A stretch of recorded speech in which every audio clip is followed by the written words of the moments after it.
தேனியில் நலம் காக்கும் ஸ்டாலின் திட்ட தொடக்க விழா மேடையிலேயே திமுக எம்பி தங்கத்தமிழ்செல்வமும் ஆண்டிப்பட்டி திமுக எம்எல்ஏ மகாராஜனும் வாக்குவாதத்தில் ஈடுபட்ட சம்பவம் பரபரப்பை ஏற்படுத்தியுள்ளது. ஆண்டிப்பட்டியில் உள்ள சக்கம்பட்டியில் நலம் காக்கும் ஸ்டாலின் திட்டத்தின் தொடக்க விழா நிகழ்ச்சி நடைபெற்றது. விழாவுக்காக வரவேற்பு பேனரில் ஆண்டிப்பட்டி திமுக எம்எல்ஏ மகாராஜனின் புகைப்படம் மட்டுமே இருந்தது. அதனை கண்ட தேனி திமுக எம்பி தங்கத்தமிழ்செல்வன் கடுப்பானதாக கூறப்படுகிறது. இது தொடர்பாக மாவட்ட ஆட்சியர் ரஞ்சித் சிங்கிடம் கேள்வி எழுப்பியதோடு விழா மேடையிலேயே எம்எல்ஏ மகாராஜனிடமும் கேள்வி எழுப்பினார். இதனால் இருவருக்கும் தகராறு ஏற்பட்டது.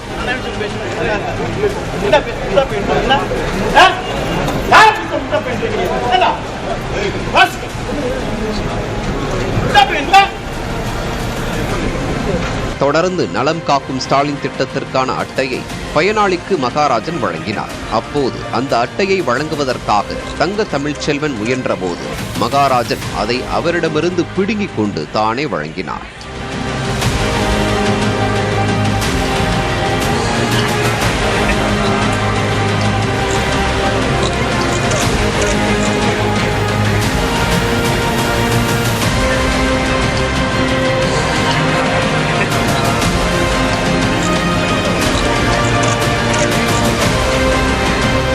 இதனால் மேடையிலேயே மாவட்ட ஆட்சியர் முன்னிலையிலேயே இருவருக்கும் கடுமையான வாக்குவாதம் ஏற்பட்டது.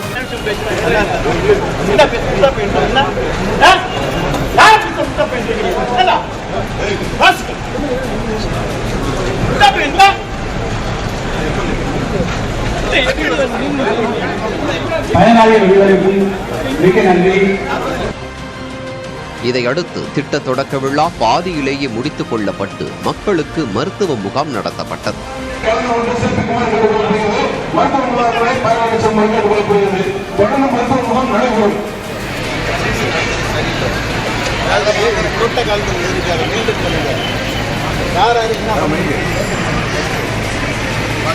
புரோட்டோகால் தெரியாதவங்க வச்சு